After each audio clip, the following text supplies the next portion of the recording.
Well, good evening, friends and family. So glad to have you back with me again tonight. There's something I want to go over with you, especially since I released my last video about the true reasons for egg prices here in the U.S. and globally. Yeah, I appreciate it if you watched it. If you haven't, you might want to go back and watch it if you really care about the truth. Because many people missed some key aspects of that video, like what was actually driving it, and why is the cost is insane, other than the fact that it has proven it's nothing more than corporate greed. But the reasons and the tools behind what caused the price is far more sinister. And I know this from my education.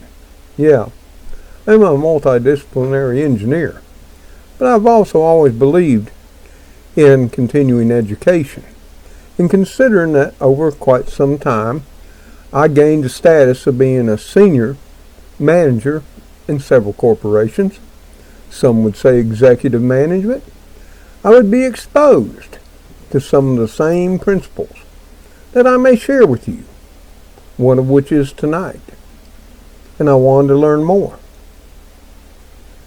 And I'll tell you this, I stepped down from those positions because of one simple fact. One of these principles that we'll be discussing tonight is nothing about anything other than manipulating you, your minds, and your heart to make more money and generate more profit for a company. So what is that marketing principle, and what is taught in marketing schools and colleges, universities around the world? And that is what is called the scarcity principle. So what is the scarcity principle? The scarcity principle is an economic theory in which a limited supply of good, coupled with high demand for the good, results in a mismatch between the desired supply and demand equilibrium. Now that all seems rather, well, we can't understand it. But basically is what they do and what companies have done, and it used to be we would prosecute them and hold them to task, but we no longer do, is they create the image or thought and belief that there's actually a scarcity of this particular product. Let's just take example my latest video, eggs. Because of the avian flu, because of the war in Ukraine, because of feed prices, because of transportation costs, because of lack of labor, there's just not that many more out there. And we've seen the bare shells to prove that out. So see, we've seen it with our own eyes, we've heard what we've been told, and immediately our mind tells us that if we want those eggs, we better get them now. And we better get them at whatever price they command. And that's exactly what we, the American people, have done. But as I showed you, was it actually a fact based on the data and their own data provided to the general public? Well, that's absolutely not. In fact, if you paid close attention, the number one supplier of eggs in the U.S., Cal-Maine Foods, actually produced enough eggs. So this may wonder why sometimes you don't see them on the shelves. Well, it's far so easy to just delay shipments. Eggs have a long storage life. I bought eggs, kept them in my fridge at optimum temperatures of 34 to 35, and I've had eggs for 3 months or more. Another fact that I did put out there for you that you may have missed is the eggs you get may be several weeks old before you actually get them. So it's very easily to delay shipments and present a shortage situation that really doesn't exist. And the key takeaways here of the scarcity principle is an economic theory that explains the price relationship by dynamic supply and demand. Here again it gets back to, well, there's not that many. You might want to get them now. Yeah, I know they're $9 a dozen, but there might not be none tomorrow. According to the scarcity principle, the price of a good, which has low supply and high demand, rises to meet expected demand. Yeah. Marketers, and understand this key word, marketers, often use the principle to create artificial scarcity for a given product or good and make it exclusive in order to generate demand for it. Let that one sink in. And I'm going to tell you, if you go to marketing school, and there may be marketing graduates in here, and if they are, and they are truthful, you'll be taught the principles such as this. Of course, other key principles in marketing are always sex. You can see it right here on social media. All the pretty girls with channels. Come on now. Yep. And then there's fear. Fear will outsell sex. And then scarcity will outsell the aforementioned two. That's just a fact. And you are taught this in marketing school. The scarcity principle is related to pricing theory. According to the scarcity principle, the price for a scarce good should rise until an equilibrium is reached between supply and demand. In other words, they raise the price up to the point where a certain amount of the population can no longer afford it. And so you never run out. See, we're producing eggs every day. And nationwide, we've never run out, even though there's been regional and spot shortages. However, this would result in restricted exclusion of good only to those who can afford it. See there? See there? And if the resource that is scarce happens to be grain, for instance, individuals will not be able to attain their basic needs. And we've all seen that here. And if you just think it's corporations doing it, mainstream media, old Sitback Jack, here on YouTube, there is a whole pile of people, literally thousands upon thousands, that every day come on YouTube and use this principle right here. So they can tell you how to prep, how to stock up your foods, garden, homestead, food storage, what have you. You see, they're all using the scarcity principle. Yes, they are. And what might surprise you too, if you dig in some of the most largest people here on YouTube that do this kind of thing day in and day out, you will find they also have degrees in marketing. Take it from me, who has done that in-depth dive into their backgrounds. And see, understanding the scarcity principle in economics, market equilibrium is achieved when supply equals demand. However, markets are not always in equilibrium due to mismatched levels of supply and demand in the economy.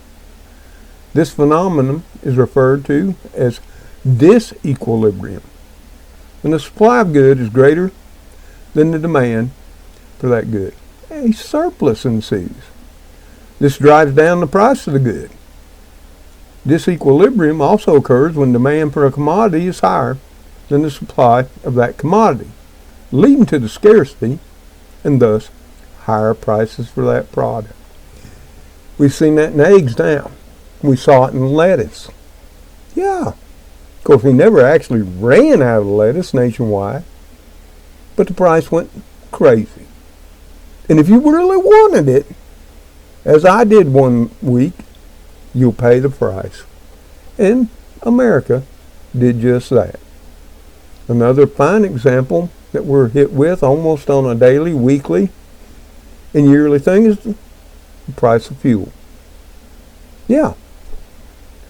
Oh, they all get on social media, mainstream media, and they tell us about some little tiny refinery fire, or it's shut down. Case in point, a refinery in Colorado. Yeah, which indeed, that should make fuel prices in Colorado higher. Should the price of fuel throughout the United States climb higher? No. But you see, here again, we're using the scarcity principle. Oh yeah, and remember when the pipeline was shut down? That fed 45%, not all, but 45% of the northeastern coast fuel for diesel and gas. Oh yeah. That just spread like wildfire across social media, mainstream media, and people throughout the southeast, the southwest, the midwest, and the west. They went and bought fuel too, when it never had or never would cause them a problem. But it was that fear that there might not be any. And this is where this principle grabs a hold of your mind and then grabs a hold of that pocketbook. For example, if the market price for wheat goes down, farmers will be less inclined to maintain the equilibrium of supply of wheat to the market. And this is a good example. Since the price may be too low to cover their marginal cost of production, in this case, farmers will supply less wheat to consumers, causing a quantity supplied to fall below the quantity demand. In a free market, it can be expected that the price will increase to the equilibrium price as the scarcity of good forces the price to go up. And if you watch here on YouTube or want to do any research, you'll find that most farms now have grain bins. Why? They harvest their grain, they store it in the grain bins, and then that way they can store it till they see the highest price before they sell it. They hold it back. Yeah, and I'm not beating up the farmers. We all need farmers. I love farmers. I used to be one. But that's what goes on. So even the farmers are using the scarcity principle. So it's just not the major corporations. No. And when a product is scarce, consumers are faced with conducting their own cost-benefit analysis. A product in high demand but low supply will likely be expensive. The consumer knows that this product is more likely to be expensive, but at the same time is also aware of the satisfaction or benefit it offers. This means that a consumer should only purchase the product if they see a greater benefit from having the product than the cost associated with obtaining it. In other words, and this is where we make the decision, hence what we did on eggs. There are people, they're just going to buy the eggs no matter what. It could be $20 a dozen. Wouldn't matter. Same was with lettuce, which reading the comments from that video, I saw it as high as $9 a head, but people still purchased it. Remember the potato supposed shortage earlier in the year? Well, I can tell you for a fact, after looking into it, we never ever even came close to running out of potatoes in the U.S. We were getting low, lower than normal. And they latched on to this principle, the scarcity principle. And I even caught an article by the Onion Growers Association, which actually mentioned that they just didn't understand why the onion growers couldn't do the same thing as the potato growers, which had caught on to how they went about their marketing by making the potatoes more scarce and driving up the price. And these particular people with the onions were, of course, complaining about the prices they were being given in comparison to how potatoes had risen in price. And the potato harvest has been long done and gone. But what we haven't seen is prices come down much. And that's how it all works too. So I thought today I would talk about this. And see, this is also talked about and taught in other areas of education, like psychology, which is another thing I'll bring up. There's a whole bunch of your YouTube influencers that have psychology degrees as well as marketing degrees. In my mind, those are the two most powerful degrees you can hold if you're going to be a success and a social influencer here, whether it be on YouTube, Instagram, Facebook, or whatever. Because now you know you've got the tool, you've got the education to manipulate the minds and the masses of humanity. And as it says here, consumers place a higher value on goods that are scarce. I think we all know that. Than they do what's abundant. Psychologists note that when a good or service is perceived to be scarce, people want it more. Yeah, limited time sales. Remember those? Today only. You got to get it today. And you ain't going to get your 10% off. Or 20, or 40, or 50, or whatever it was. Consider how many times you've seen an advertisement stating something like this. As I just said, limited time offer. Limited quantities while supplies last. Or hey, a liquidation sale. Only a few items left in stock. And this is one I've caught Amazon and Walmart at.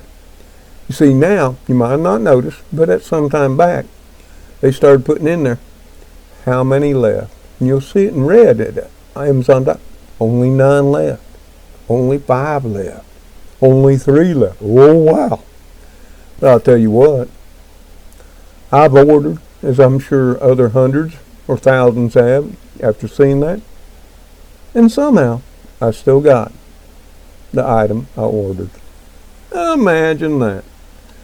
The feigned scarcity causes a surge in demand for the commodity. The thought that people want something they cannot have drives them to desire the object even more. In other words, if something is not scarce, then it is not desired or valued that much.